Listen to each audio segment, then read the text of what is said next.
Hi, here's May and welcome to this video, which is kind of like part 3 of talking about my process of designing some OCs and then creating an animatic with them.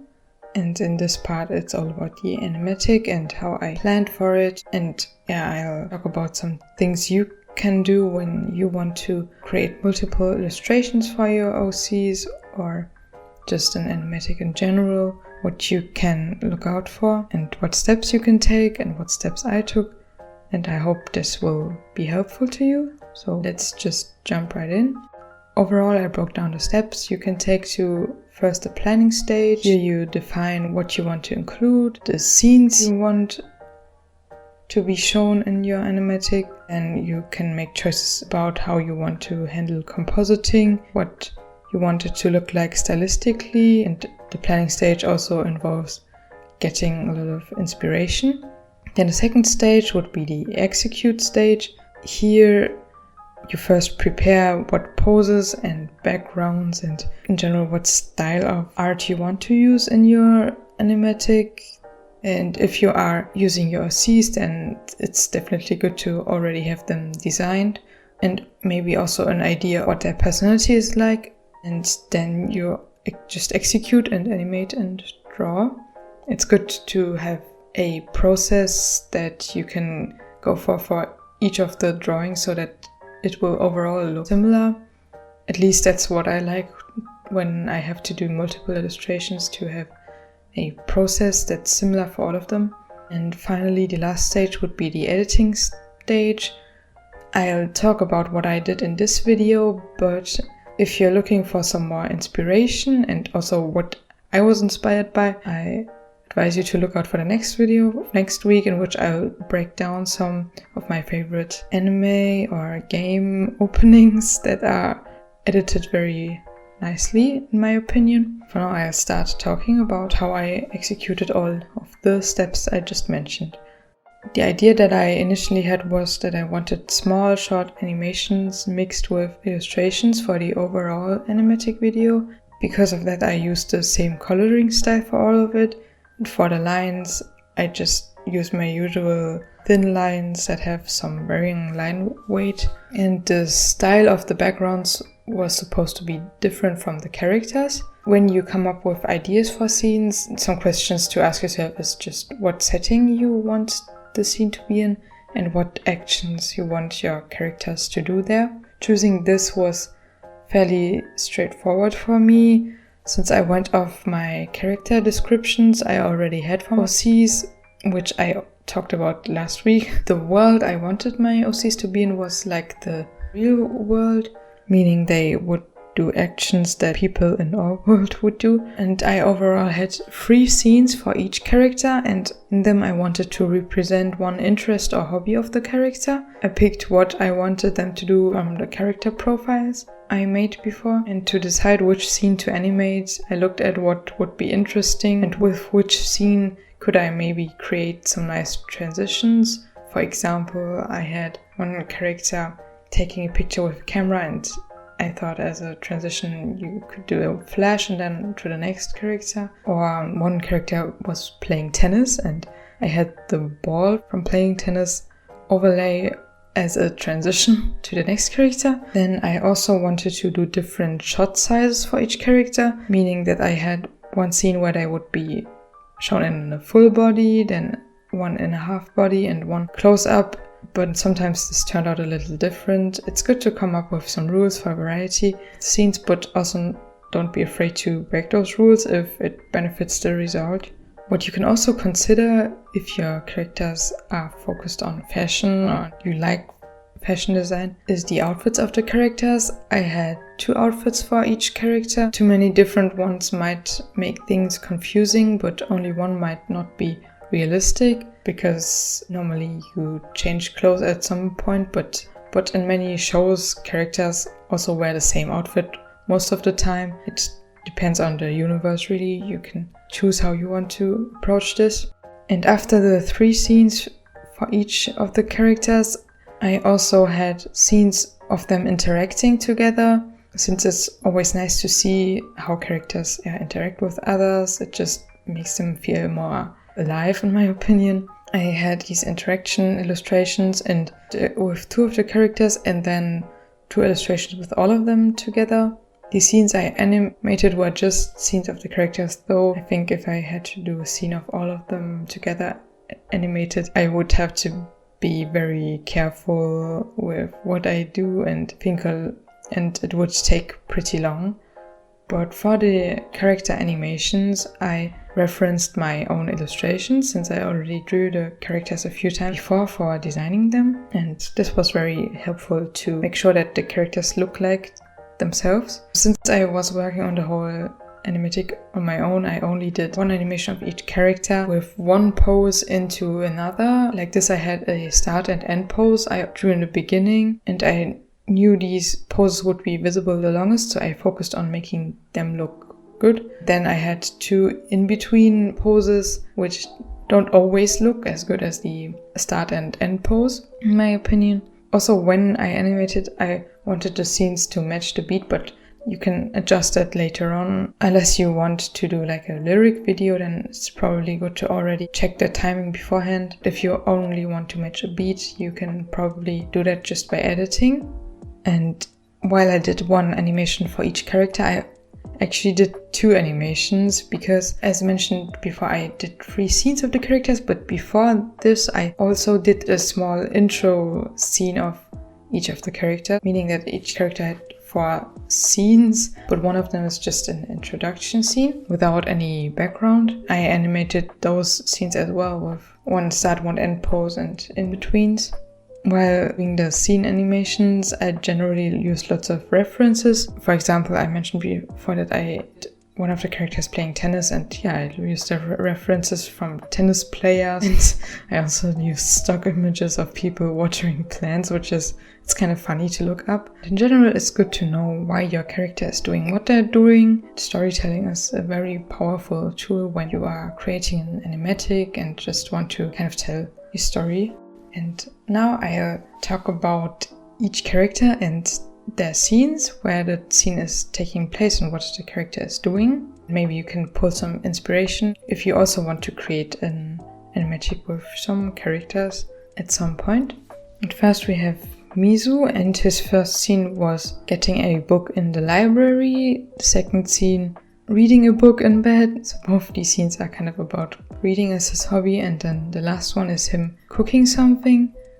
Also another interest of him. Next we have Rai, and his first scene was drawing in his room. Second scene, stage acting on a stage.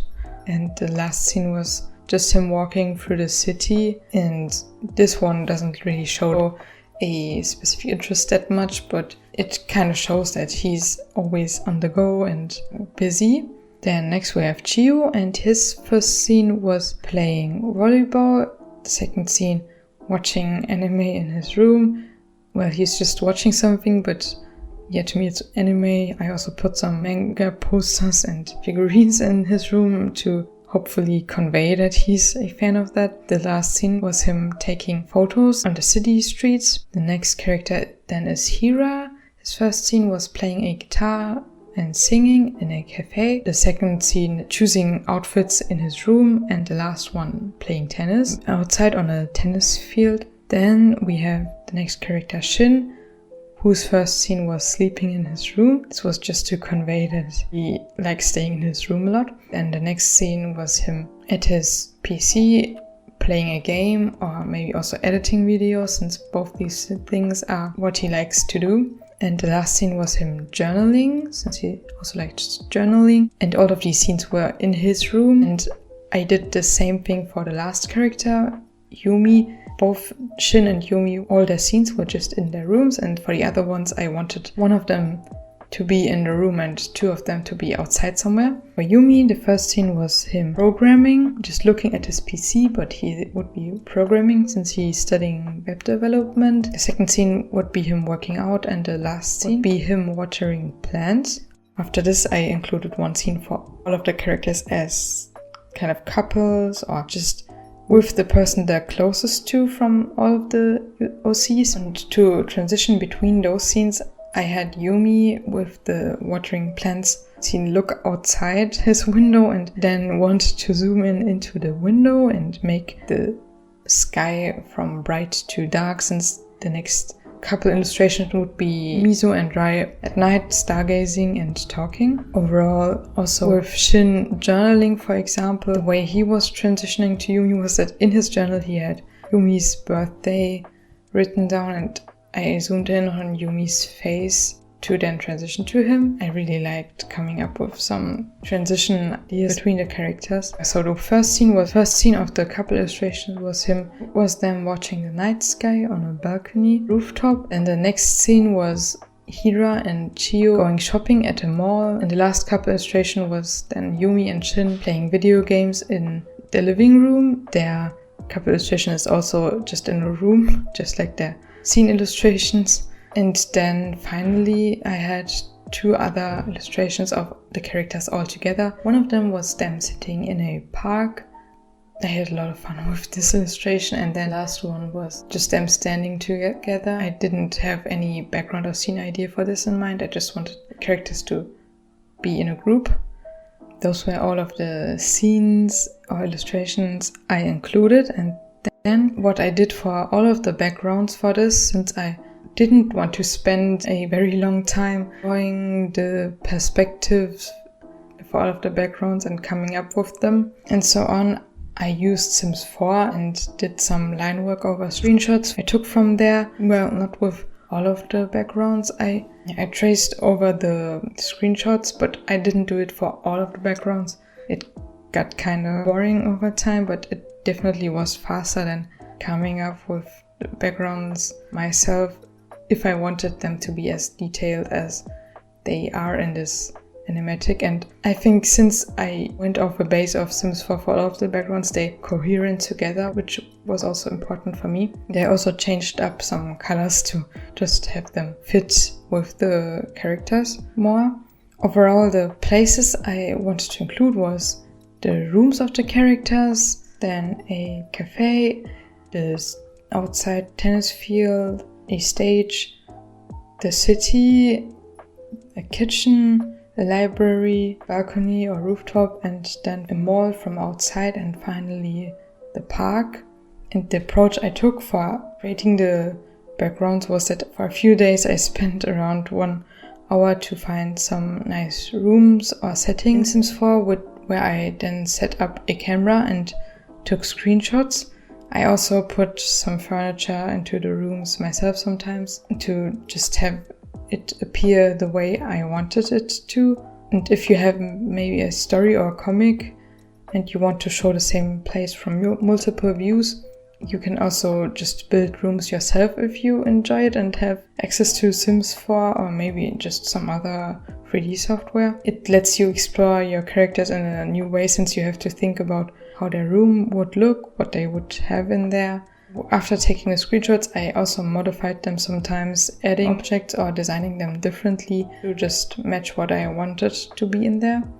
And as I said before, I traced some of the backgrounds and it was pretty tedious, but it looks less like just a screenshot. And depending on the look you're going for with your animatic, you can decide how you want to handle backgrounds. If you even want them to be as complex as I did them. Oftentimes, just indications can also be enough if you're focused on characters. That's it for the approach I took for the backgrounds. And finally, I'll talk about the editing stage, what I wanted to include here, and the ideas I had. In general, the transitions and movement of all of the illustrations, I wanted them to have zoom in, zoom out, and slide transitions. All of the intro scenes, I wanted the background to be colored in the characters' color kind of, and then add some pattern to it that would fit the character, have their name appear, and also some graphic elements like lines. They also worked with a drop shadow effect, which just put this small shadow under the character, which is very cool if you are using colored or graphic backgrounds, since it separates your character from the background more and makes them stand out even more. but for normal scenes it can look kind of weird, maybe just not as realistic. The ideas I had, which I went off in editing, was that I wanted there to be moving elements like circles, and I also wanted to use shape layers, which is just a feature in After Effects. I mainly did this for the intro scene of each character. Then I also had the idea of doing the character in normal color and the background in one color only, in the color of the character maybe, but I didn't include it, since that definitely makes your scene not look as realistic, but it can also look very cool. I overall wanted to create some depth with all of the movement by moving the layers and also moving the character and background layers differently from each other. I also really like cute overlays in general and tried to include some overlays when editing as well. Especially in the end, I did a little more editing with all of the illustrations together. I had a couple illustrations move together and added this shape layer background, and then also for the end scenes I used 6 colors with the characters in split screen slides. And I also was really inspired by the halftone effect, which is just these little small black dots. Maybe you also know them from manga, where they are sometimes used for shadows or something like that. They're also called halftones there, as far as I know. Also included that in the background of the split screen scene at the end. Yeah, that's it for talking about the editing step. And overall, I of course had the scenes and so on. I adjusted it all to fit the music I was using, which is a song I got from the site Thematic by No Disco, and it's called Moonlight in My Bedroom. I really wanted to use some copyright-free music, and on this site you can find that if you just log in with your YouTube or Instagram account or something like that. I looked for some songs that I liked, and I chose this one, and now I'll show the final result. I let go know that you gave me through the moonlight in my bedroom. A part to start, build on, maybe must have started this too soon. Laying in my bed and I'm listening to Michael, wishing you were here, we could lay for a while. Broke down to the note you gave me, saying that you had to think it through. What did you think I'd do? We don't ever have to be alone inside our thoughts. I hope the video was helpful to you and it got you inspired. If you want to, you can comment which of the scenes you really like, or what ideas you have for animatics, what ideas you have. Maybe if you have own approaches to help with the creation process, just feel free to share that. But that's it. Have a great day and enjoy the animatic.